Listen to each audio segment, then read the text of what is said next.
On this playlist, we're talking about Aristotle's 5 canonical tools of writing, and today we're talking about the second one, arrangement, structure, outlining, putting it in order. That's important for pacing, for exposition, but how do you do it?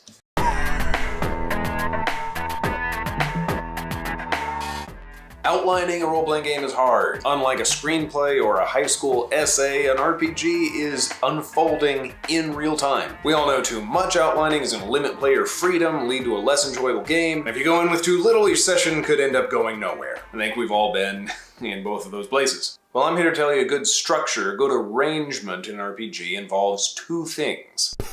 Be the spitballing guide. When a role-playing group is doing their thing, we get fooled into thinking that what we're doing is like making a movie. Because it is like a movie, but what we're actually doing is not making the movie. What we are doing is more like spitballing for the movie. And in case you don't know that term, in movies or television or any kind of creative endeavor where it's a group of people creating it, what they do long before they write the script is to get together in a room and just throw ideas up on the board. The ideas don't have to be very good, they don't all have to work with each other, it does not have to be accurate. Role-playing games are kind of like that, except they do have to be a little bit consistent and you can't take an idea back off the table once it's on there. That's why role-playing games are kind of this weird hybrid between brainstorming and writing, where the rules of story structure kind of apply. It's like you're mixing a cocktail at the same time that you're drinking it. You know, if we had some of this, what happens? And that's what makes our job so difficult when we're trying to structure the game. So instead of the script writer, picture yourself as the movie producer who knows movies and can guide the discussion. Be the guy who says, we need a twist here, we need some exposition, we need to raise the stakes. Only don't say it, obviously. Your contribution is to make that happen. Yeah, it's time for a captured and lose all their weapons scene. That'll keep them on the edge of their seats. And that comes from your ability to read the situation and your knowledge of stories, which if you didn't have, you probably wouldn't be game mastering. So that's prior knowledge and what's happening now.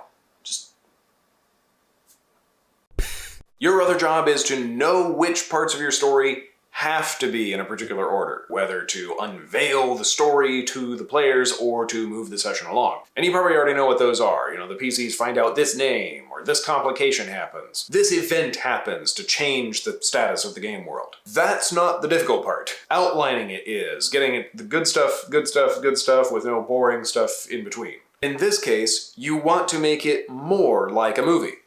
Accomplish all of the story goals in as few outline points as possible. Well, in an RPG, that means keeping those must-have story components basic and adaptable, so you can slip them in when they are needed, no matter what the players are doing. Reinvent them to fit what the players are doing. If that sounds railroady, maybe watch this video, get a better picture of what I mean. I think of this part as kind of like I have these islands of story, and the islands could be as big as a whole location or as small as a single piece of information. And in between the islands is this whole sea of uncertainty. You know, they start on the island of somebody in a tavern gives them a quest, and they go sailing on the sea of player freedom until they bump into the island of they get attacked by a mysterious assassin, and after they kill him, they find he has a ring with a mysterious glyph on it. And they go looking for information at libraries and criminal hideouts, and that's still the sea, because it's something that's uncertain. It's something that you're making up when they ask for it, until they come across the island of the name of where they need to go.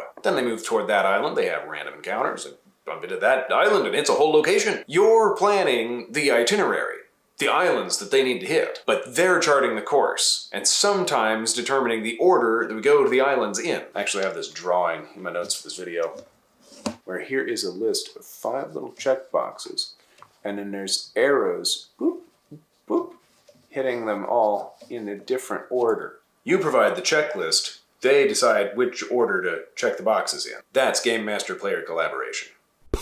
So here are some tips that go with this metaphor. Embrace the sea. Don't be afraid of drowning. Don't scramble back to land. That's railroading. Just ride the wave. Players do something unexpected. Oh, okay.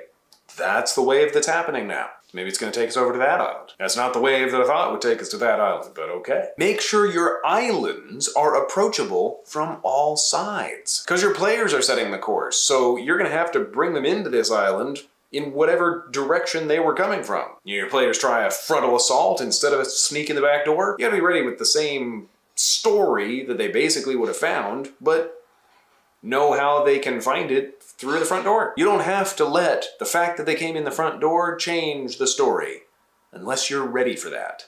That's next level. The habits I'm giving you today will set you up to have a story that's very flexible without you being super good at ad-lib. Lastly, be authoritative about putting the islands on the itinerary. If there's an island on your itinerary, that means you know this has to happen. So you are, in a sense, writing an outline. It's just an outline that has a flexible architecture. You know, this point could connect to any of these other points, like those secret passages in Clue.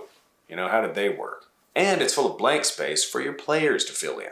Next week I'm going to do a follow-up to this video about how to make sure the islands you're writing are good ones. But for now, leave me a comment. Do you like this model of structuring your adventure by guiding the spitballing and having a flexible itinerary? Or do you have some completely different model that you follow in your games? Put those down there. I'd love to hear from you. Subscribe if you haven't already, and I'll see you in part 2. Stay tuned.